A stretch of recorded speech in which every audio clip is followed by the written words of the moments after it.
Hi കൂട്ടുകാരെ, എല്ലാരും ഹാപ്പിയില്ലേ? ഞങ്ങളും ഹാപ്പി ആയി പോകുന്നു. ഞങ്ങളുടെ അവിടെയൊക്കെ നാട്ടുമ്പുറങ്ങൾ സുലഭമായി കാണുന്ന ഒരു സാധനമായിട്ടാണ് ഞാൻ വരുന്നത്. എന്താ ഐറ്റം എന്നറിയോ? ചുണ്ടങ്ങ. പുത്തിരി ചുണ്ടങ്ങ എന്താ പറയട്ടെ. ഇതിന്റെ പൂക്കൾ വെള്ള പൂക്കളാണ്, അവര് പുത്തിരി ചുണ്ടങ്ങയാണ്. വയലറ്റ് പൂക്കളിന് പുണ്യക ചുണ്ടങ്ങ, അങ്ങനെ എന്തോന്ന് പേര് വരിക കേട്ടോ. ചുണ്ടങ്ങ പറിക്കുന്നിടയിൽ രസകരമായ കാഴ്ചകളുണ്ട്.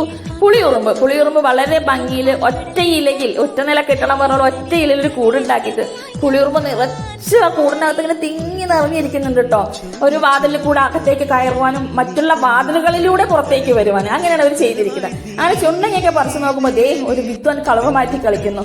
അത് നല്ല രസകരമായ കൃഷി, നല്ല ഡാർക്ക് പച്ചയും വാലിന്റെ ഭാഗം മണ്ണിന്റെ കളറും.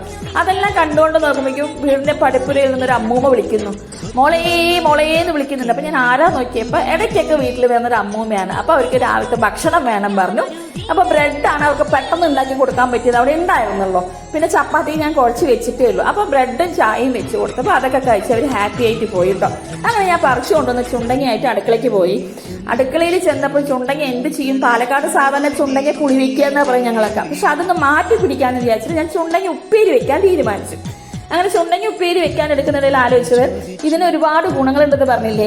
ചുമ, നീരിറക്കം, ദന്തരോഗങ്ങള്, രക്തസമ്മർദ്ദം തടയാൻ, ഇരുമ്പിന്റെ അംശം ധാരാളം ഉള്ളത് കൊണ്ട് അനീമിക് ആയിട്ടുള്ളവർക്കൊക്കെ അത് കഴിച്ചാൽ നല്ലതാണ്.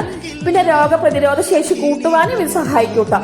അപ്പൊ അങ്ങനെ ചുണ്ടങ്ങ നല്ലപോലെ കുത്തി മുറിക്ക് 2 പീസ് പോലെ ആക്കണം. നമ്മളിങ്ങനെ കുത്തിയിട്ട് ചതച്ചിട്ട് എന്നിട്ട് വെള്ളത്തിലിട്ട് വെക്കണം. വെള്ളത്തിലിട്ട് കഴിഞ്ഞാൽ അതിന്റെ കറയും പിന്നെ ആ കുരു അതൊന്നും വേർവിട്ട് മാറി വരണം. അങ്ങനെ കുരുവും കറയൊക്കെ കളയാൻ വേണ്ടി വെള്ളത്തിട്ട് കുറേ സമയം ഞരടി കഴുകി ക്ലീൻ ആക്കി നമ്മൾ എടുക്കണം. നല്ല ഫ്രഷ് ആയിട്ട് തോന്നും കുരുവൊക്കെ പോയിട്ട് കേട്ടോ. അതെടുത്ത് കൊണ്ടുവന്ന് വെച്ച് എല്ലാം സെറ്റാക്കി വെച്ചു. എന്നിട്ട് കാതില്ലാത്തൊരു ചീനിച്ചട്ടിയാണ് ഈ മണ്ണിന്റെ. അത് കണ്ട ആരും സങ്കടപ്പെട്ടിട്ട് കേട്ടോ, കളിയാക്കും ചെയ്യരുത്. കാരണം എന്ന് വെച്ചാൽ എനിക്ക് ഒരുപാട് ഇഷ്ടമുള്ള ഒരു കുഞ്ഞു ചീനിച്ചട്ടിയാണ് അത്. കുറേ വർഷങ്ങളായിട്ട് എന്റെ കൂടെ ഉള്ളതാ. ഒരു തവണ എന്റെ കയ്യിൽ നിന്ന് വീണിട്ട് അതിന്റെ വക്ക് പൊട്ടിപ്പോയതാണ്. പക്ഷെ എന്നെ കളയാൻ തോന്നില്ല, ഞാനായിട്ടുണ്ടാക്കിയ അപകടമല്ലേ. അപ്പൊ അവരെ കൂടെ വെച്ചിരിക്കുകയാണ്. അങ്ങനെ ചീനിച്ചട്ടിയിൽ എണ്ണയൊക്കെ ഒഴിച്ച് എല്ലാം സവോള, കറുവേപ്പില, ഉപ്പ്, മുളക് പൊടി, മഞ്ഞപ്പൊടി എല്ലാം ഇട്ട് നല്ലപോലെ ഇളക്കി മൂപ്പിച്ചിട്ട് ഈ കഴുകി കൊണ്ടുവന്ന് ചുണ്ടങ്ങ കൂടെ അത് ഇട്ട് നല്ലപോലെ ഇളക്കും. ചുണ്ടങ്ങിൽ ഇത്തിരി വെള്ളം ഒഴിച്ചിട്ട് ഞാൻ വേവിച്ചു കേട്ടോ. അല്ലെങ്കിൽ സിമ്മിലിട്ട് ഇളക്കി കുറേ സമയം നിൽക്കണം. അപ്പൊ വെള്ളം ഒഴിച്ച് അടച്ച് വെച്ച് വേവിച്ചു. ലാസ്റ്റ് കുറച്ച് തേങ്ങ കൂടെ ചേർത്തു. സൂപ്പർ, നല്ല ടേസ്റ്റാ. നിങ്ങൾ എല്ലാവരും ഒന്ന് വെച്ച് നോക്കി കഴിക്കണം.